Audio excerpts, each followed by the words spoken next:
मेरी रानी, यह रहा तुम्हारा कैमरा। ऐसा ही चाहिए था ना? फौजी राम बहादुर ने बैग से कैमरा निकालकर माया को देते हुए कहा। अरे वाह, मुझे ऐसा ही कैमरा चाहिए था। फौज की कैंटीन का कैमरा। लो, तुम अभी मेरी तस्वीर खींच लो। माया खुशी से चहकते हुए बोली। राम बहादुर ने माया को अपनी मदमस्त नजरों से देखा। उस दिन वह बेहद खूबसूरत दिख रही थी।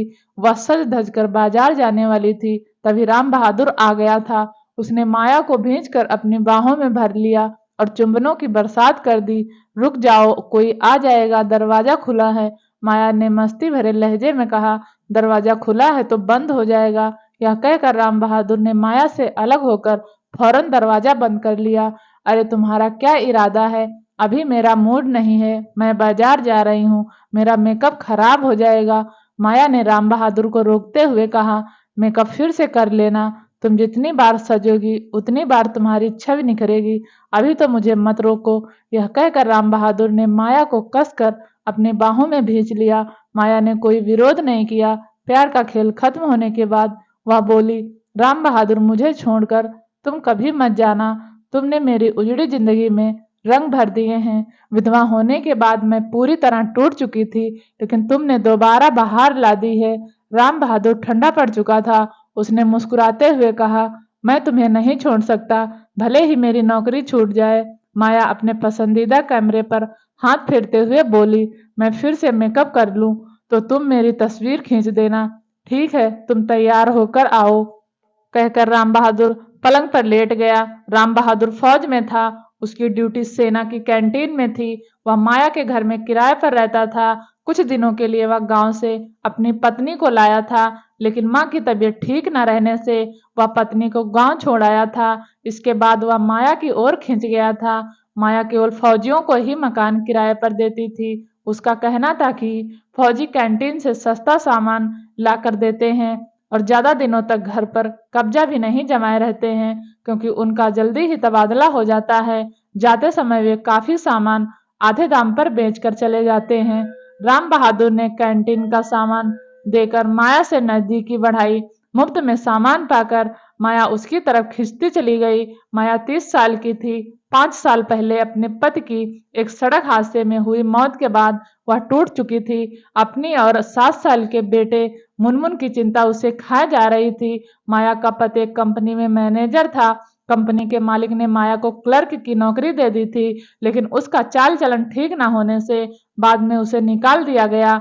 नौकरी छूटने के बाद माया की रोजी रोटी का जरिया 10 कमरों का मकान ही था। 2 कमरे में वह खुद रहती थी और 8 कमरे किराए पर दिए हुए थे। राम बहादुर के आने के बाद माया की सारी समस्याएं दूर हो गई थी। वह उसे हर तरह का सुख दे रहा था। माया अक्सर उससे कैंटीन के किसी न किसी सामान की फरमाइश करती रहती थी। बात तब की है जब राम बहादुर माया के लिए कैमरा नहीं लाया था। एक दिन माया ने पूछा था, राम बहादुर, तुम्हारी कैंटीन में अटैची कंबल कैमरा भी तो मिलता होगा ना? सब कुछ मिलता है, बोलो क्या चाहिए तुम्हें? राम बहादुर ने कहा था, फिलहाल तो कैमरा चाहिए। यह कहकर माया ने पूछा था, ला दोगे ना? हाँ, आज ही ला दूंगा कैमरा। ड्यूटी पर जा रहा हूँ, लौटूंगा तो कैमरा साथ होगा। यह कहकर राम बहादुर ड्यूटी पर चला गया था। फौजी राम बहादुर से कैमरा पाकर माया बेहद खुश थी। इसके बाद तो उसने राम बहादुर से कंबल, अटैची और शराब भी मंगवाई थी।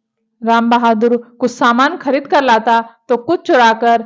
उसकी चोरी इसलिए नहीं पकड़ी जा रही थी क्योंकि उसने अपनी मीठी जबान से अफसरों का दिल जीत रखा था।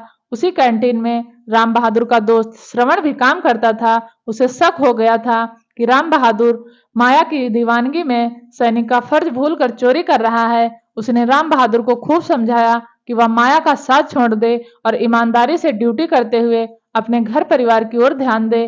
राम बहादुर उसकी बातें सुनकर हाँ हाँ करता और फिर शराब का नशा करते ही सब कुछ भूल जाता।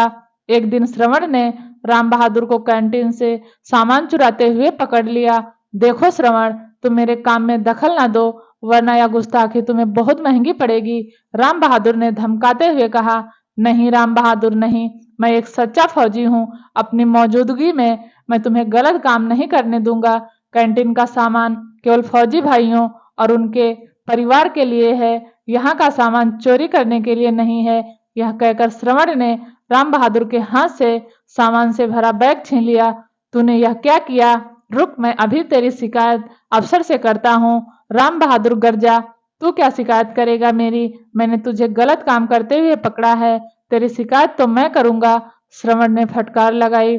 श्रवण ने राम बहादुर की शिकायत तमाम अफसरों से की, लेकिन उसकी सुनवाई कहीं नहीं हुई। उल्टे अफसरों ने श्रवण को ही डांट दिया।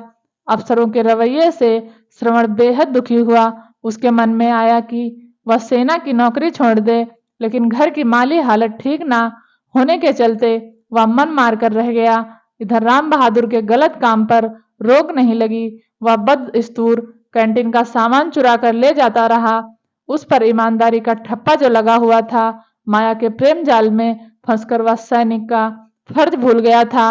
क्या वह वही राम बहादुर था जिसने अपने स्टडी रूम में एक बड़े अफसर की तस्वीर टांग रखी थी और उसे देखकर ही वह सेना में जाने का सपना देखा करता था? जब उसका सपना पूरा हुआ था तो उसके माता पिता, भाई बहन और गांव के लोग कितने खुश हुए थे। गांव में उसकी कितनी जरूरत है, लेकिन अगर इस घिनौनी हरकत का पता चलेगा तो लोग क्या कहेंगे?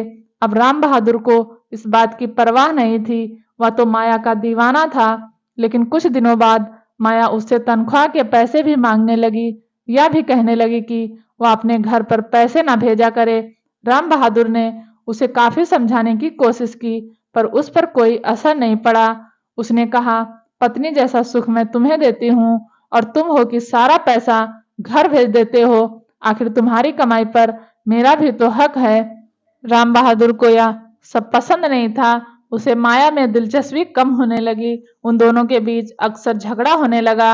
राम बहादुर जिस माया पर मर मिटा था, अब उससे वह अपना पिंड छुड़ाना चाहता था। एक रात को माया ने राम बहादुर को गुंडों से पिटवा दिया। राम बहादुर को गहरी चोट लगी थी, लेकिन बदनामी के डर से उसने किसी को कुछ नहीं बताया। श्रवण को जब यह मालूम हुआ तो उससे रहा ना गया। वह उसके पास गया। उसने राम बहादुर के घर वालों को बुलाया और बराबर उसकी देखरेख करता रहा। अब राम बहादुर को अपनी करनी पर पछतावा हो रहा था। उसने श्रवण से माफी मांगते हुए कहा, श्रवण मुझे माफ कर दे भाई, मैं अपना फर्ज भूल गया था। उस सैनिक का फर्ज जो देश की आन बान और शान के लिए खुशी खुशी अपनी जान न्यौछावर कर देता है। मैं अपने साथियों का हिस्सा बेच रहा था। मेरी अक्ल मारी गई थी। जिस माया के लिए मैं चोरी करता था, उसी ने मेरे साथ मारपीट कराई। लेकिन भाई, यह बात किसी से मत कहना। अब मैं कोई गलत काम नहीं करूंगा। कहते हुए राम बहादुर की आंखों में आंसू थे। श्रवण को असली नकली आंसुओं की पहचान थी। उसे यकीन हो गया कि राम बहादुर को अपनी करनी पर पछतावा है। वह उसे गले लगाकर बोला, मुझे खुशी है कि तुम देर से ही सही पर संभल गए। चलो, मैंने तुम्हें माफ किया। बेहतर होगा कि तुम माया का घर छोड़ दो और पुरानी बातों को भूलकर एक सच्चे सैनिक का फर्ज निभाओ। और हाँ, गांव तुम्हारे चलते ही बिगड़ा है। आइंदा कभी वहां शराब मत ले जाना। ठीक है भाई, मैं माया का घर छोड़ दूंगा। मुझे नहीं मालूम था कि वह इतना नीचे गिर सकती है। हाँ, मैं मानता हूँ कि गांव के लड़के मेरे चलते ही शराब के आदी हुए हैं। अब मैं कभी वहां शराब नहीं ले जाऊंगा और उन्हें समझाऊंगा कि वे शराब कभी ना पिए। राम बहादुर ने कहा। ठीक होने के बाद राम बहादुर ने माया का घर छोड़ दिया। माया ने कोई विरोध नहीं किया, क्योंकि वह किसी और को अपने जाल में फंसा चुकी थी। राम बहादुर का माया से पिंड छूटा। वह दूर किराए का मकान लेकर अपनी पत्नी के साथ सुख से रहने लगा। जब कभी उसे माया की याद आती तो उसका मन नफरत से भर उठता। वह सोचता, कहाँ पत्नी का प्यार और कहाँ माया का माया जाल। ये कहानी कैसी लगी? अगर अच्छी लगी तो प्लीज चैनल को सब्सक्राइब करें और वीडियो देखने के लिए आपका बहुत बहुत धन्यवाद।